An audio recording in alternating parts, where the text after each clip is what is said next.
So, hi guys, welcome back to my channel Dream Boys 94. Welcome back to the long video.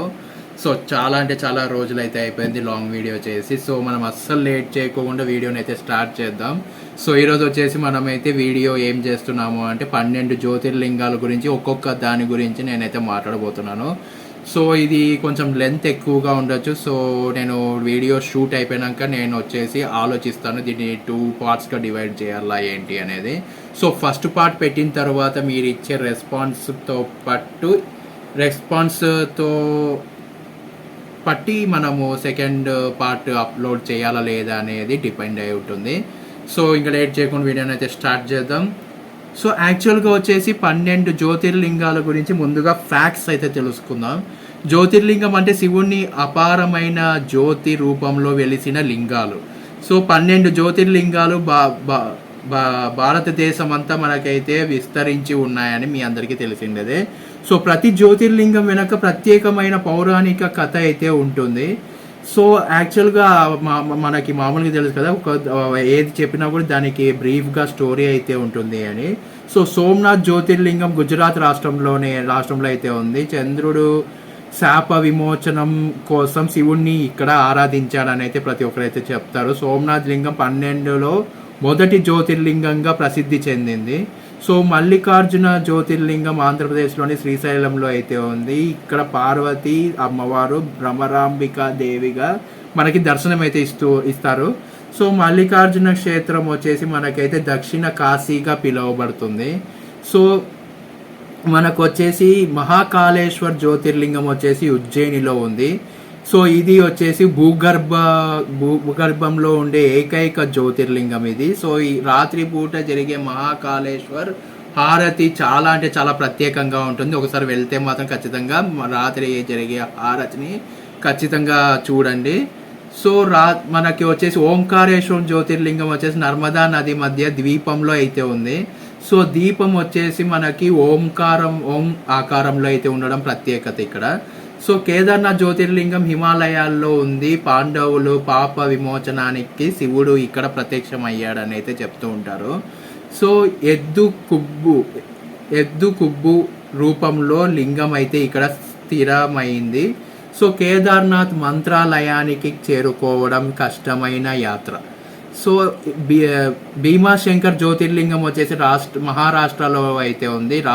So next వచ్చేసి మనకైతే ఈ ఆలయం సహ్యాద్రి పర్వతాలలో అయితే ఉంది. కాశీ విశ్వనాథ్ జ్యోతిర్లింగం వారణాసిలో అయితే ఉంది. ఇక్కడ మరణిస్తే మోక్షం లభిస్తుందని విశ్వాసం అయితే భక్తుల నమ్మకం అయితే ఉంటుంది. శివుడు తారక మంత్రం చెవిలో చెప్తాడని కూడా ఇక్కడ నమ్మకం అయితే ఉంటుంది. చనిపోయిన వాళ్ళకి ఖచ్చితంగా మహాదేవుడే స్వయంగా వచ్చి వాళ్ళ చెవులో అయితే మంత్రం అయితే చెప్పడం అయితే జరుగుతుంది. సో మనకు త్రయంబకేశ్వరం జ్యోతిర్లింగం మహారాష్ట్రలో అయితే ఉండడం అయితే జరిగింది. సో గోదావరి నది ఇక్కడే జన్మించింది కాబట్టి తను కూడా అక్కడే ఉండడం అయితే జరిగింది. శివుడు ముక్కంటి రూపంలో దర్శనమిస్తాడు ఇక్కడ. సో వైద్యనాథ్ జ్యోతిర్లింగం జార్ఖండ్లో అయితే ఉంది మనకు. సో రావణుడు శివుడిని ఇక్కడే స్థిరపరిచాడు కాబట్టి మనకైతే అక్కడైతే దర్శించుకోవచ్చు వెళ్ళి. సో వైద్యుడు అన్న అర్థంలో ప్రసిద్ధి చెందింది. నాగేశ్వర్ జ్యోతిర్లింగం ద్వారకా దగ్గర అయితే ఉంది. సో మనకు శివుడు నాగాల మధ్య వెలసి దర్శనమిస్తాడు. మనకు రాక్షసుడి నుండి భక్తుడిని రక్షించి మనకి ఇక్కడ జ్యోతిర్లింగమయ్యాడు కాబట్టి అలా అయితే చెప్పుకుంటారు. రామేశ్వరం జ్యోతిర్లింగం తమిళనాడులో అయితే ఉంది, మీ అందరికీ తెలిసిందే. సో రాముడు సముద్రం దాటే ముందు శివుణ్ణి పూజించాడు. సో రామేశ్వరం ఆలయంలో పొడవైన గోపురాలు అయితే ఉంటాయి. సో ఇది శైవ వైష్ణవ భక్తులకు సమానంగా పవిత్ర స్థలం ఇది. సో గష్మేశ్వర్ జ్యోతిర్లింగం వచ్చేసి మహారాష్ట్రలోనే ఉంది. గష్మి అంటే భక్తురాలి భక్తికి శివుడు సాక్షాత్కరించాడని అయితే ఇక్కడైతే చెప్పుకుంటూ ఉంటారు. ఇది 12వ మరియు చివరి జ్యోతిర్లింగం. 12 జ్యోతిర్లింగాలు తూర్పు, పడమర, ఉత్తరం, దక్షిణం అన్ని ప్రాంతాల్లో అయితే ఉన్నాయి. ఇవన్నీ కలిసి శివుణ్ణి స్వరవ్యాప్తిని సూచిస్తుంది మనకైతే. భక్తులు వీటిని దర్శించుకోవడానికి జీవితంలో గొప్ప అదృష్టంగా భావిస్తారు. సో జ్యోతిర్లింగాలను దర్శించడం పాప విమోచనానికి దారితీస్తుందని అయితే భక్తుల నమ్మకం ఇది. సో ప్రతి జ్యోతిర్లింగము దగ్గర ప్రత్యేక పండగలు అయితే జరుగుతూ ఉంటాయి. శివరాత్రి సందర్భంగా అన్ని జ్యోతిర్లింగాల వద్ద మహోత్సవం అయితే ఉంటుంది. సోమనాథ్ ఆలయం అనేక సార్లు దెబ్బతిన్న తిరిగి నిర్మించబడింది. శ్రీశైల మల్లికార్జున ఆలయం 12వ శతాబ్దంలో పెద్దగా అభివృద్ధి చెందింది. మహాకాళేశ్వర ఆలయం లింగానికి స్వయంగా పూజ జరుగుతుందని నమ్మకం అయితే ఉంది. సో మనకు ఓంకారేశ్వరం వద్ద నర్మదా నది పవిత్రంగా పరిగణించబడుతుంది. కేదార్నాథ్ ఆలయం మంచుతో కప్పబడి ఉంటుంది. శంకర టెంపుల్ వచ్చేసి అటవీ ప్రాంతంలో అయితే ఉండటం వల్ల ఆధ్యాత్మిక వాతావరణం అయితే ఉంటుంది. సో గైస్ నెక్స్ట్ వచ్చేసి కాశీ విశ్వనాథ్ ఆలయం ఎన్నో శతాబ్దాల చరిత్ర అయితే ఉంది, కలిగింది, చాలా చరిత్ర అయితే కలిగింది దానికి. సో త్రయంబకేశ్వరం ఆలయం గోదావరి ఉద్భవ స్థలం కావడంలో ప్రత్యేకత అయితే ఉంది. వైద్యనాథ్ ఆలయానికి రావణుని కథతో బలమైన సంబంధం కలిగింది. సో నాగేశ్వర ఆలయం ద్వారకా సమీపంలో ఉండడం వల్ల కృష్ణ భక్తులు ప్రాధాన్యం అయితే చాలా అయితే ఇస్తారు, ఇంపార్టెన్స్ అయితే ఎక్కువ ఇస్తారు వాళ్ళు. సో మనకు నెక్స్ట్ వచ్చేసి మనకైతే భక్తులు రామేశ్వరం వచ్చేసి మనకైతే ఆ రామేశ్వరం ఆలయం వచ్చేసి చార్ధామ్ యాత్రలో ఒక ముఖ్య భాగం. గ్రష్మేశ్వర ఆలయం ఎల్లోరా గుహల దగ్గర ఉంది. సో 12 జ్యోతిర్లింగాలు భక్తులతో శివభక్తిని అయితే పెంచుతుంది.